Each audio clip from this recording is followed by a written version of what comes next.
English golden ગ્રામરનો rule 3 જોઈએ કે ઇનડેફિનાઇટ pronounce હોય તો એની સાથે જે વર્બ આવે એ શું આવે તો કે હંમેશા વર્બ છે એ શું આવે તો કે સિંગ્યુલર વર્બ આવે.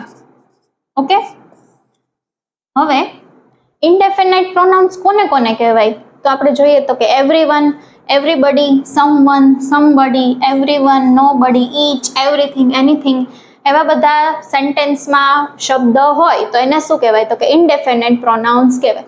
એની સાથે હંમેશા સિંગ્યુલર વર્બ આવે. એક્ઝામ્પલથી જોઈએ શું કીધું છે પહેલા આ જોઈએ તો કે એવરીવન નો ધ રૂલ, તો નો આવશે ને એની બદલે શું આવશે તો કે નોઝ આવશે.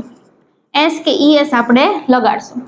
શું છે એવરીવન છે આપણે ઇનડિફિનાઇટ પ્રોનાઉન્સ છે એટલે કે સબ્જેક્ટ છે એ શું છે તો કે સિંગ્યુલર છે તો સિંગ્યુલર વર્બ જ આવે. આ જે બધા જે પ્રોનાઉન છે ને એને સિંગ્યુલર સબ્જેક્ટ કહેવાય એટલે એની સાથે વર્બ છે એ શું આવે તો કે સિંગ્યુલર આવે.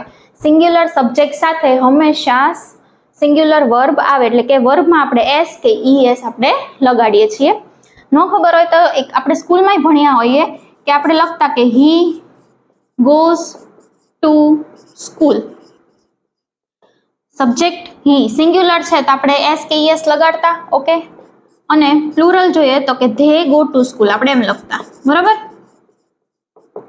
તો કે ધે છે એ શું છે તો કે પ્લુરલ છે તો આપણે ગો જ રાખતા, એમાં એસ કે ઈએસ લગાડતા નહીં. એ જ રીતે સિંગ્યુલર સબ્જેક્ટ સાથે એસ કે ઈએસ આપણે વર્બમાં લગાડીએ એટલે કે સિંગ્યુલર વર્બ કહેવાય. એ જ રીતે આ એક્ઝામ્પલ જોઈએ તો કે nobody among the selected candidates know the complete history of the incidents that occurred during the interview.